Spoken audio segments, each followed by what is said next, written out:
Hi hello friends, എല്ലാ കൂട്ടുകാർക്കും പുതിയൊരു റിവ്യൂയിലേക്ക് സ്വാഗതം. ഇന്നത്തെ ഒറിജിനൽ എപ്പിസോഡ് റിവ്യൂ ആയിട്ട് പറയുന്നത് അങ്ങനെ മനോഹറിന്റെ നിഷയുടെ വിവാഹ നിശ്ചയ ദിവസം തന്നെ നമ്മുടെ നിഷയുടെ അമ്മ പറയുന്നുണ്ട്, കുടുംബത്തിൽ ആദ്യമായിട്ടാ ഇങ്ങനൊരു വിവാഹ നിശ്ചയം. കുടുംബക്കാരൊക്കെ കുറച്ച് പരിഭവത്തിലാന്ന് പറയുമ്പോൾ നിഷയുടെ അച്ഛൻ പറഞ്ഞിട്ട്, ഒരു കണക്കിന് നിശ്ചയവും വിവാഹം തമ്മിൽ അധിക ദിവസത്തെ വ്യത്യാസമില്ലല്ലോ, കല്യാണം നടത്താൻ തന്നെയായിരുന്നു നല്ലത്. പിന്നെ വിവാഹ നിശ്ചയത്തിന് ആൾക്കാരെ വിളിച്ച് ബുദ്ധിമുട്ടുണ്ടല്ലോ, പിന്നെ അവർ ഇപ്പോഴും വരണം, കല്യാണത്തിന് വരണം, അതൊക്കെ ഒരുത്തര ബുദ്ധിമുട്ടാവില്ലേ? അതെ അതെ, അത് അച്ഛൻ പറഞ്ഞ ശരിയാ എന്ന് മനോഹർ പറയാണ്. എന്റെ ബന്ധുക്കൾക്കുണ്ട് പരിഭവം, എന്ത് ചെയ്യാൻ പറ്റും? എന്റെ അച്ഛനും അമ്മയും സ്റ്റേറ്റ്സ് ചെയ്ത് ഇവിടെ വരെ വരണ്ടേ, അല്ലെങ്കിൽ ഒരു നിശ്ചയത്തിന് വന്നിട്ട് തിരിച്ചു പോയി പിന്നെ കല്യാണത്തിന് അവർക്ക് വരാൻ പറ്റില്ലേ? അപ്പൊ കല്യാണം നമുക്ക് വിപുലമായിട്ട് അങ്ങനെ നടത്താം അല്ലേ? അതല്ലേ അതിന്റെ ശരി എന്ന് പറയാണ്. അതെ അതെ, മോൻ പറഞ്ഞത് തന്നെയാ ശരി എന്ന് പറയാണ്. എങ്കിൽ താമസിപ്പിക്കേണ്ട, നിങ്ങൾ ഇരുന്നോ എന്നിങ്ങനെ പറയാട്ടോ അമ്മ. അപ്പോഴേക്കും പുറത്തൊരു വണ്ടി വരുന്ന ഒച്ച കേൾക്കുന്നുണ്ട്. ഈ സമയത്ത് ആരാ ഇത് എന്ന് നിഷയുടെ അമ്മ ചോദിക്കുകയാണ്. എന്തായാലും പോയി നോക്കിയിട്ട് വന്നി എന്ന് അച്ഛൻ പറയുന്നുണ്ട്. അങ്ങനെ അമ്മ പുറത്തിറങ്ങി നോക്കുമ്പോഴാണ് ആ കാഴ്ച കാണുന്നത് കല്യാണിയാണ്. വണ്ടിയിൽ നിന്ന് ഇറങ്ങണ കേട്ടോ. തൊട്ടു പുറകെ തന്നെ മേഘ്നയും വരുന്നുണ്ട്. നിങ്ങളോ? ഹോ, ഇവിടെ നല്ലൊരു ചടങ്ങ് നടക്കായിരുന്നു, അത് ശകുനം ഇടാൻ വേണ്ടി വന്നു രണ്ടും കൂടി എന്ന് പറയാണ്. അതെ, ഇവിടെ നിഷയുടെ മേഘ്നയുടെ അനിയത്തിയുടെ വിവാഹ നിശ്ചയം നടത്തുന്ന അറിഞ്ഞിട്ട് തന്നെയാണ് ഞങ്ങൾ വന്നത്. നിങ്ങളുടെ ആര് പറഞ്ഞു ഇവിടെ വിവാഹ നിശ്ചയം നടക്കുന്ന കാര്യം എന്ന് പറയുമ്പോൾ കല്യാണി പറയണ്ടേ. ആര് പറയണം? മേഘ്നയുടെ ഫ്രണ്ട്സ് ഉണ്ടല്ലോ, അത് നിഷയുടെയും കൂടി ഫ്രണ്ട്സാ, അങ്ങനെ അറിഞ്ഞതാ എന്ന് പറയുമ്പോൾ, അമ്മേ അത് ഞങ്ങൾ ചടങ്ങ് കണ്ടോട്ടെ അമ്മ, അവളുടെ വിവാഹ കല്യാണത്തിന് ഞാൻ വരില്ല, നിശ്ചയത്തിന്റെ ചടങ്ങിനാണെന്ന് കണ്ടോട്ടെ അമ്മ. എടി, ഞങ്ങളുടെ വേണ്ടപ്പെട്ടവരെ പോലും വിളിച്ചിട്ടില്ല, അപ്പോഴാണ് വേണ്ടാത്ത നീ ഇവിടെ വലിഞ്ഞു കയറി വരുന്നത്. ദേ ആ പയ്യനൊക്കെ അവിടെ ഉണ്ട്, നീ വെറുതെ ഇവിടുന്ന് പോയിക്കേ പ്രശ്നം ഉണ്ടാക്കണ്ടെന്ന് പറയാണ്. ആ സമയത്ത് കല്യാണി പറയണ്ടേ, എന്തിനേ മേഘ്നെ ഈ അവരുടെ വായിക്കണ കേൾക്കാൻ വേണ്ടി ഇങ്ങോട്ട് വന്നത് എന്ന് പറയുവാണ്. നിങ്ങളത് പോകാൻ നോക്കുന്നുണ്ടോ? വെറുതെ ഒരു ചടങ്ങ് അലങ്കോലമാക്കാൻ വേണ്ടി വന്നോളൂ രണ്ടും കൂടി എന്ന് പറയണം. ഇവിടെ നിന്ന് പറയുമ്പോഴേക്കും കല്യാണിക്കാകെ ദേഷ്യം വരും കേട്ടോ.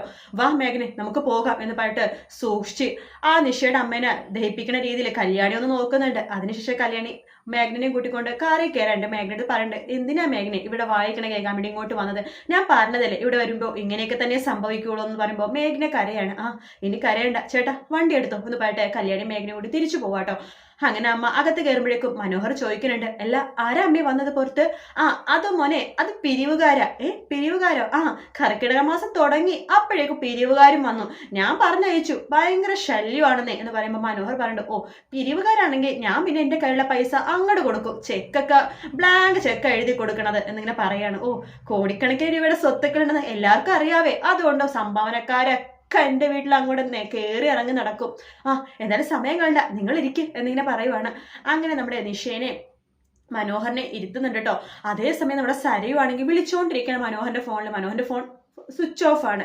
അങ്ങനെ സരയുക്കാകെ വിഷമാവുന്നുണ്ട്. ആ സമയത്ത് ഷാരി വരുന്നുണ്ട്. എന്താ മോളെ, എന്താന്ന് ചോദിക്കുമ്പോഴേക്കും, അമ്മേ ഈ മനുവേട്ടന് ഇപ്പൊ ആകെ ബിസിനസ് എന്ന് പറഞ്ഞ് നടക്കുക, വിളിച്ചാൽ കിട്ടത്തൂല്ല എന്ന് പറയുവാണ്. മോളെ, ഒരാളെങ്കിലും പണിയെടുത്തോട്ടെ, ഇവിടെ ഒരാളുണ്ട്, ഒരു ഉപയോഗവും ഇല്ല, തലക്ക് ഓളം വന്ന് ഇനി അയാളെ നോക്കിയിട്ട് കാര്യമില്ല, അപ്പൊ ഒരാളെങ്കിലും പണിയെടുക്കണ്ടേ അമ്മേ നോക്ക് മോളെ എന്ന് പറയുമ്പോൾ, അമ്മേ നോക്ക്, കൊറിയ, ജപ്പാൻ, അമേരിക്ക, അങ്ങനെ 3-4 രാജ്യങ്ങളിൽ മനുവേട്ടന്റെ ബിസിനസ് ഉണ്ട്. ഒരു രാജ്യത്തിന്റെ ബിസിനസ് വെച്ചിട്ട് 10 തലമുറക്ക് കഴിയാന്ന മനുവേട്ടൻ പറഞ്ഞത്. പിന്നെ എന്തിനാ 3-4 രാജ്യങ്ങളിലെ ബിസിനസ്? ഞാൻ പറയാൻ പോവാ, ഒരു രാജ്യം മാത്രം മതിട്ട് ബാക്കിയുള്ള രാജ്യങ്ങളിലെ ബിസിനസ് ഒക്കെ വിറ്റ് കളയാൻ വേണ്ടി. മോളെ അങ്ങനെ ഒരിക്കലും പറയരുത്, നമുക്ക് വിൽക്കാൻ എളുപ്പമാണ്, വാങ്ങാനാണ് പ്രയാസം. നമുക്ക് ഒരുപാട് സ്വത്തുണ്ടെങ്കിൽ നമ്മൾ അമേരിക്ക പോയിട്ട് തിരിച്ചു വരുമ്പോൾ ഇവിടെ റാണിയെ പോലെ നിനക്ക് കഴിയാം. പിന്നെ അപ്പുറത്തുള്ള അവരുണ്ടല്ലോ, അപ്പുറത്തെ അയൽവാസികൾ, അവിടെ മുമ്പിൽ നിനക്ക് തല ഉയർത്തിപ്പിടിച്ച് നടത്താം. അതുകൊണ്ട് എന്തായാലും മനുമോൻ അധ്വാനിക്കട്ടെ മോളെ, അധ്വാനിക്കാണ്ട് ഒരു കുടുംബം മുന്നോട്ട് പോകില്ല. ഇനി നിന്റെ അച്ഛനെ പ്രതീക്ഷിക്കൊന്നും വേണ്ട, മനുവേ ഉള്ളൂ ആകെ ഒരു ഇത്. പിന്നെ അതുകൊണ്ട് മനുമോനെ വെറുപ്പിക്കണ്ട, എത്രയും പെട്ടെന്ന് നമുക്ക് അമേരിക്കയിലേക്ക് പോകണം. അമ്മ ഇപ്പൊ എന്നെക്കാളും ധൃതിയാണല്ലോ അമ്മക്ക് അമേരിക്കയിൽ പോവാൻ. എന്താ പറയാനാ, ഇവിടുത്തെ കാര്യങ്ങളൊക്കെ ഇപ്പൊ അങ്ങനെയല്ലേ മോളെ എന്ന് പറയാണ്. അല്ല അമ്മ ഇപ്പൊ എവിടെ പോവാ? ഞാനൊന്ന് പുറത്തു വരെ പോവാ. അതെന്താ? ഒന്ന് പുറത്തു പോയിട്ട് വരാമേ മോളെ എന്ന് പറയുവാണ്. ശരി എന്ന് പറയുന്നുണ്ട്.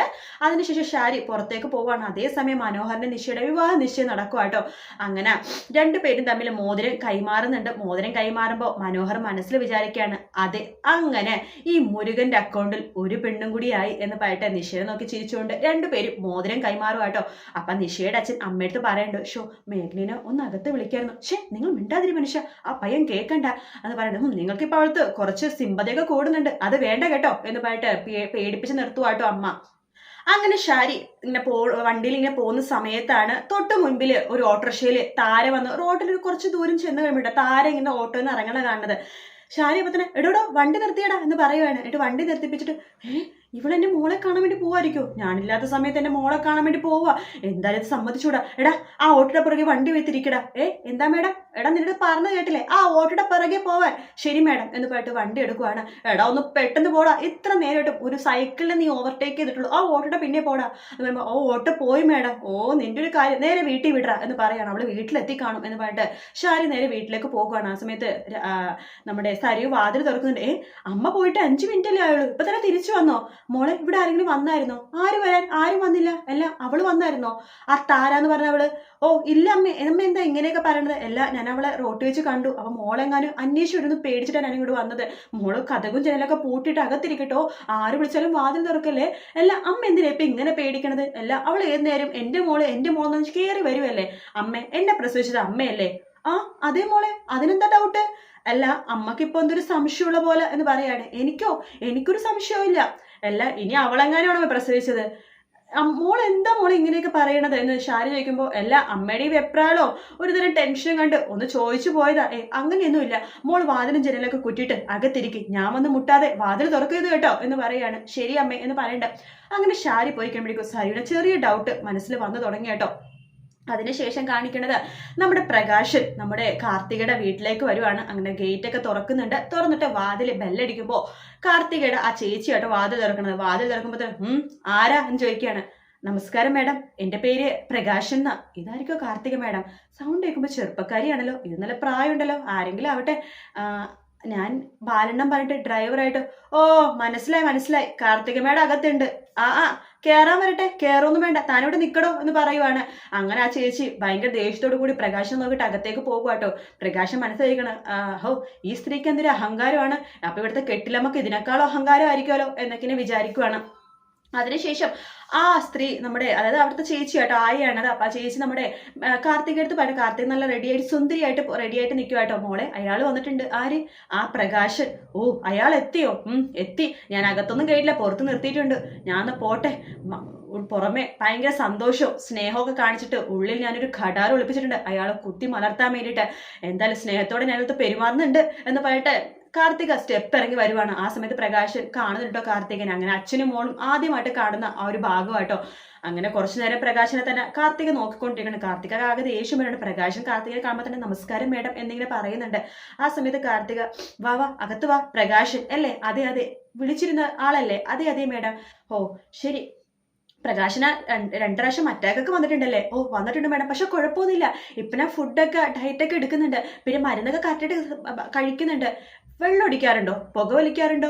ഇല്ല വെള്ളം അടിക്കാറുണ്ടെന്ന്, പക്ഷെ ഇപ്പൊ അത് ഞാൻ ചെയ്യാറില്ല. എന്താ മേഡം ഇങ്ങനെയൊക്കെ ചോദിച്ചത്?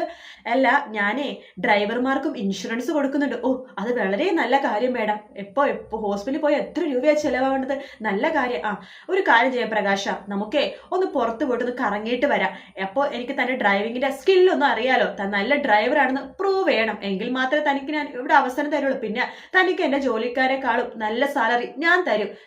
മാഡത്തിന്റെ കമ്പനിയെ ഒന്ന് കാണാൻ. അതെന്തിനെ താൻ കാണത്? ആദ്യം താൻ നല്ല ഡ്രൈവറാണെന്നോ? ഞാനൊന്ന് നോക്കട്ടെ എന്ന് പറയട്ടെ. കീ പ്രകാശിന്റെ കൈ കൊടുക്കുവാണ്. പ്രകാശൻ ആ കീ വാങ്ങുന്നുണ്ട്. അതിനുശേഷം കാറൊക്കെ ഒന്ന് തൊട്ട് നോക്കുവാട്ടോ. വണ്ടി എടുക്കെന്ന് പറയുമ്പോ പുറകേലെ ഇങ്ങനെ ഡോറ് തുറക്കുവാണ് പ്രകാശൻ. ഞാൻ പുറകേലല്ല മുമ്പിലായിരിക്കണത് എന്ന് പറയാണ്. ശരി മാഡം എന്ന് പറഞ്ഞിട്ട് പ്രകാശൻ ഇങ്ങനെ ഓടാട്ടോ. എന്നിട്ട് ഡോറ് തുറന്നു കൊടുക്കുമ്പോൾ കാർത്തിക് അതിലേക്ക് കയറുന്നുണ്ട്. കാർത്തിക കയറി പിന്നെ പ്രകാശനും കയറുന്നുണ്ട്. പ്രകാശൻ കയറി കഴിഞ്ഞിട്ട് അമ്മേ ഈ ജോലി നന്നായിട്ട് കൊണ്ടുപോകാൻ പറ്റണേന്നൊക്കെ ദൈവങ്ങളത്ത് പ്രാർത്ഥിച്ചിട്ട് മേഡം ആ കൈയൊന്ന് തരാവോ? എന്തിനാ? ഞാൻ ആണുങ്ങൾക്ക് കൈയൊന്നും കൊടുക്കാറില്ല എന്ന് കാർത്തിക ദേഷ്യത്തോടു കൂടി പ്രകാശനോട് പറയുന്ന ഭാഗത്തോടെ ഇന്നത്തെ എപ്പിസോഡ് തീരുന്നത്. വീഡിയോ ഇഷ്ടപ്പെട്ടെങ്കിൽ ലൈക്ക് ചെയ്യുക, സബ്സ്ക്രൈബ് ചെയ്യുക, കമന്റ് ചെയ്യുക. മറ്റൊരു വീഡിയോ ആയിട്ട് വീണ്ടും കാണാം. Take care. ബൈ.